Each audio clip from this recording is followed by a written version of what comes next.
नमस्ते एवरीवन, कैसे हो आप सभी। तैयार हो आप नया पाठ पढ़ने के लिए। आज हम एक बहुत ही अच्छा पाठ पढ़ेंगे, दिलवाड़े के मंदिर। और यह मंदिर कहाँ है बच्चों? माउंट आबू, जो कि राजस्थान में स्थित एक नगर है। तो चैप्टर पढ़ने से पहले मैं आपको माउंट आबू के बारे में कुछ जानकारी दे रही हूँ, आप ध्यान से सुनिए। उसके बाद हम इस चैप्टर को पढ़ेंगे। तो बच्चों, माउंट आबू वो एक बहुत ही सुंदर जगह है। यह पहाड़ियों में स्थित एक नगर है और राजस्थान का एक ऐसा अकेला नगर है जो पहाड़ी पर स्थित है। तो यह समुद्र तल से बच्चों 1220 मीटर की ऊंचाई पर स्थित है। यह अरावली पर्वत का सर्वोच्च शिखर है, जैनियों का प्रमुख तीर्थ स्थान है और राज्य का ग्रीष्मकालीन शैलावास है। मतलब कि जब राजस्थान के लोग गर्मियों में कई जगह छुट्टियां बिताने जाते हैं तो वह माउंट आबू ही जाते हैं। और इसका जिला बच्चों सिरोही है। यह हिंदू और जैन धर्म दोनों का प्रमुख तीर्थ स्थल भी है। दिलवाड़ा मंदिरों का निर्माण 11वीं और 13वीं शताब्दी के बीच हुआ था। इसके प्रमुख दर्शनीय स्थल अब मैं आपको बता देती हूँ। यदि आप कभी माउंट आबू घूमने जाओ तो इन जगहों पर भी जरूर जाना। अचलगढ़ किला और मंदिर, नक्की झील, गौमुख गाहा मंदिर, वन्य जीव अभ्यारण्य मतलब जंगल। तो माउंट आबू में आपको बच्चों इतनी सारी चीज़ें देखने को मिलेगी।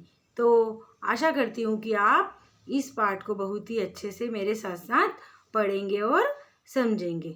तो चलिए, तैयार हो आप सब पढ़ने के लिए। और एक यह यात्रा का वर्णन है। इस चैप्टर को पढ़ने के बाद आप लोग भी कहीं भी घूमने गए हो तो आपको अपनी यात्रा का वर्णन अपने शब्दों में अपनी कॉपी में लिखना है। समझ गए आप सभी? तो चलिए हम पढ़ते हैं हमारा चैप्टर। हमारी रेलगाड़ी अब आबू रोड स्टेशन पर पहुंची तब सवेरा हो चुका था। आबू जाने के लिए बाहर बसें खड़ी थी। अपना सामान लेकर हम एक बस में बैठ गए। मतलब यहाँ पर लेखक जो कहानी जो यात्रा का वर्णन कर रहे हैं वो कह रहे हैं कि हमारी रेलगाड़ी आबू रोड स्टेशन पर पहुंची तब तक सवेरा हो चुका था, क्योंकि उन लोगों ने रात्रि में यात्रा आरंभ की थी। फिर माउंट आबू जाने के लिए वो जहाँ पहुँचे वहाँ पर माउंट आबू जाने के लिए वहाँ पर बसें खड़ी थी। तो वे लोग अपना सामान लेकर एक बस में बैठ गए। माउंट आबू समुद्र तल से लगभग 1700 मीटर की ऊंचाई पर है। रास्ते में चारों ओर हरियाली छाई हुई थी। मतलब समुद्र से 1700 मीटर ऊंचाई पर, मतलब बहुत ऊंची पहाड़ी पर माउंट आबू है। तो लेखक कहते हैं कि रास्ते में चारों ओर हरियाली छाई हुई थी। हरी भरी पहाड़ियाँ देखकर मन प्रसन्न हो गया। मतलब कि एकदम जैसे हम घूमने जाते हैं और हमें हरी भरी पहाड़ियाँ दिखाई देती तो कितने खुश हो जाते हैं। तो प्रसन्न होना मतलब मन खुश हो गया। शीतल हवा ने यात्रा की सारी थकान मिटा दी। शीतल मतलब ठंडी ठंडी हवा चल रही थी। तो जो रात भर यात्रा की थी लेखक और उसके भाई ने, तो वो बोलते हैं कि शीतल हवा ने हमारी रात्रि भर की थकान मिटा दी। बस से उतरकर हम चाय पीने बैठे। अब जब माउंट आबू आ गया तो वो लोग बस से उतरे, फिर अपनी थकान मिटाने के लिए चाय पीने बैठे। पूछताछ करने पर पता चला कि यहाँ के दर्शनीय स्थानों में दिलवाड़े के जैन मंदिर प्रमुख है। दर्शनीय मतलब कि दर्शन करने योग्य, देखने योग्य। तो जब लेखक ने पूछताछ की वहाँ पर कि यहाँ पर अच्छी चीज़ें क्या है देखने के लिए, जैसे हम कहीं बाहर घूमने जाते हैं तो हम पूछते हैं ना कि यहाँ पर सबसे प्रसिद्ध चीज़ क्या है, यहाँ पर क्या कौन कौन सी चीज़ें देखने लायक है। तो ऐसे लेखक और उसके भाई ने भी पूछा कि यहाँ पर क्या प्रसिद्ध है। तो उन्हें पूछने पर पता चला कि यहाँ दिलवाड़े के जैन मंदिर प्रमुख है, मतलब विशेष है। मंदिर 12 बजे खुलते हैं। तो उन्हें पता चला, वो लोग सुबह सुबह पहुंच गए थे तो उन्हें पता चला कि मंदिर 12 बजे खुलते हैं। अतः हमने पहले नक्की ताल देखने का निश्चय किया। निश्चय किया मतलब इरादा करना। जब उन्होंने सोचा कि जो दिलवाड़े के जैन मंदिर हैं वो तो 12 बजे खुलेंगे, तब तक हम क्या करते हैं, वहाँ पर एक ताल है नक्की ताल, मतलब तालाब से थोड़ी छोटी, तो नक्की ताल देखने का निश्चय किया। हम नक्की ताल देखने चल दिए। ताल क्या है, यह तो एक अच्छी खासी झील थी। मतलब लेखक कहते हैं कि ताल क्या थी, एक अच्छी खासी झील ही थी समझो। ताल में एक और सीढ़ियाँ बनी हुई थी, मतलब नक्की ताल में एक और सीढ़ियाँ पेड़ियाँ बनी हुई थी।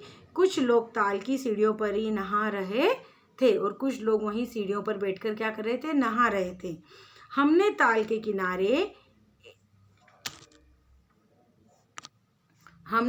के किनारे बैठकर भोजन किया। इसके बाद हम दिलवाड़े के मंदिर देखने चल दिए।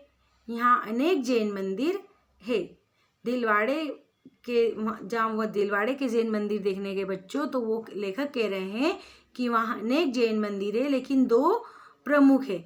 एक तो नेमिनाथ जी का और दूसरा आदिनाथ जी का। मैं आपको जब पाठ खत्म हो जाएगा तो नेमिनाथ जी के और आदिनाथ जी के बारे में भी जानकारी दूंगी। तो 2 मंदिर प्रमुख थे, नेमिनाथ जी और आदिनाथ जी का। आप देख रहे हो ना चित्र में कितनी सुंदर नक्की ताल दिखाई दे रहा है, ऊपर पर्वत दिखाई दे रहे हैं, है ना, और सीढ़ियाँ दिखाई दे रही है। तो इसी तरह बहुत सुंदर दृश्य था। आगे बताते हैं, लेखक बताते हैं कि नेमिनाथ जी का मंदिर एक विशाल चबूतरे पर बना हुआ है। मतलब चबूतरे मतलब ओटले पर बना हुआ है। बाहर से यह साधारण लगता है, मतलब कि सामान्य मंदिर लगता है, पर अंदर जाकर देखा तो हम चकित रह गए। चकित मतलब आश्चर्य से चकित रह गए, हैरान रह गए। भगवान नेमिनाथ जी की सोने की मूर्ति जगमगा रही थी। मतलब कि जब लेखक बाहर से तो मंदिर साधारण सामान्य दिखाई दे रहा था बच्चों, पर जब अंदर गए लेखक और उनके भाई, तो वहाँ अंदर भगवान नेमिनाथ जी की सोने की मूर्ति जगमगा रही थी। नेमिनाथ जी के मंदिर के पास ही आदिनाथ जी का मंदिर है। इसे तेजपाल और वस्तुपाल नामक 2 भाइयों ने 1230 ईस्वी में बनवाया था। मतलब नेमिनाथ जी के मंदिर के पास ही बच्चों आदिनाथ जी का भी मंदिर है, जिसे तेजपाल और वस्तुपाल नाम के 2 भाइयों ने 1230 ईस्वी में बनाया है। मतलब आज से हजारों वर्ष पहले। यह मंदिर संगमरमर का बना हुआ है। संगमरमर आप सबने देखा है ना, व्हाइट पत्थर आता है, सफेद संगमरमर का बना हुआ है। मंदिर की दीवारों, छतों और खंभों पर सुंदर सुंदर मूर्तियां बनी हुई है। मतलब जो मंदिर की दीवारें थी, छत थी और खंभे थे, उन पर सुंदर सुंदर मूर्तियां बनी हुई थी। देवी देवताओं के अतिरिक्त पशु पक्षियों की भी मूर्तियां थी।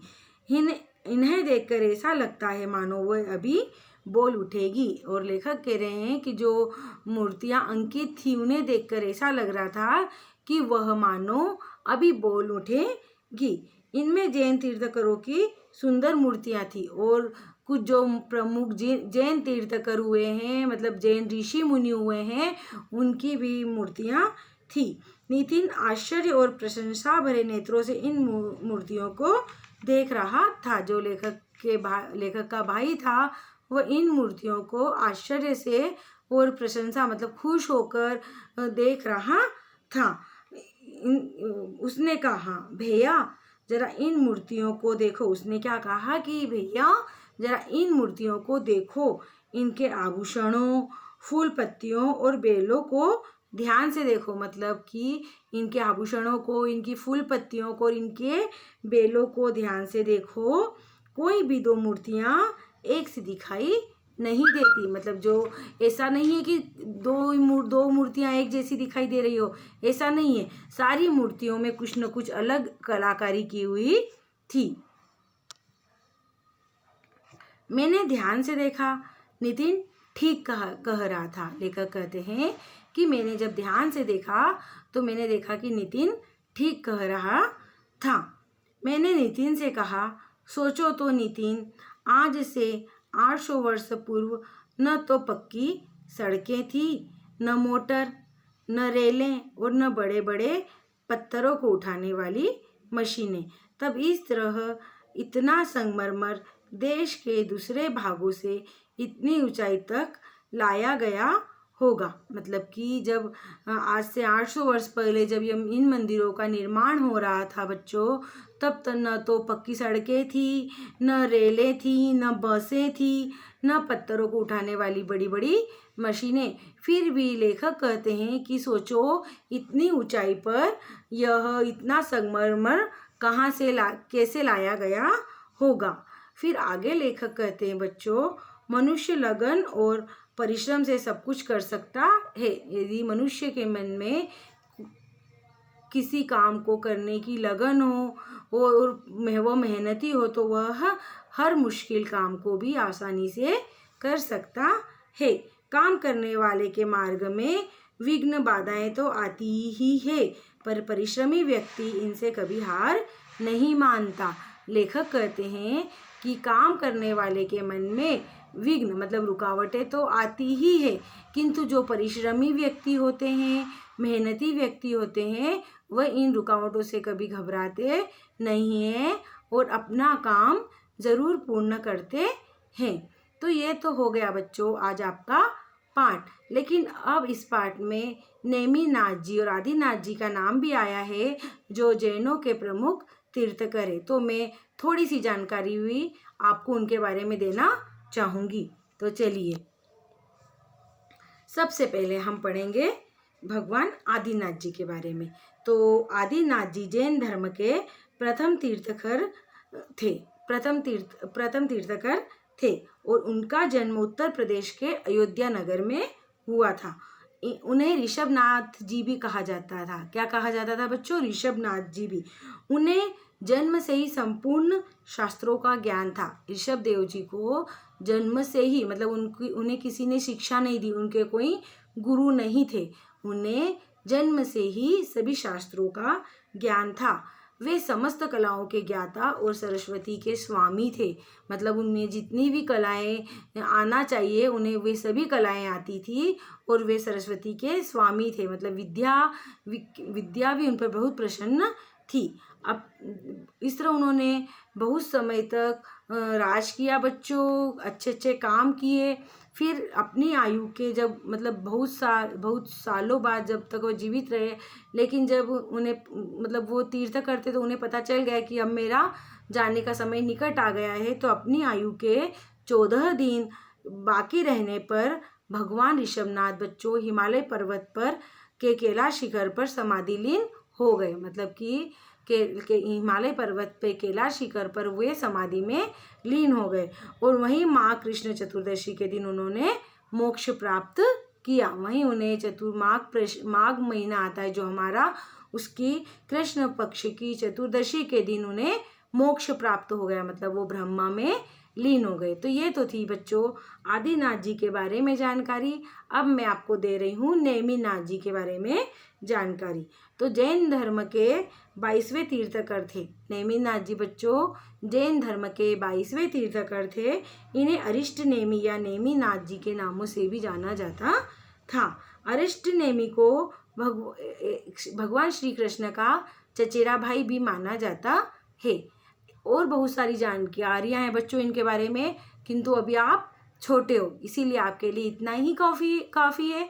जब आप और बड़ी क्लास में जाओगे तो आप इनके बारे में विस्तृत से ज़रूर पढ़िएगा, आपको बहुत अच्छा लगता है। चलिए आज के लिए बस इतना ही। आपको इसके सही विकल्प आज ही घर पर करना है। इसके कठिन शब्दों को अपनी कॉपी में लिखना है और बार बार उन्हें दोहराना भी है। कल मैं आपको इसके प्रश्न उत्तर और भाषा बोध करवाऊंगी। धन्यवाद।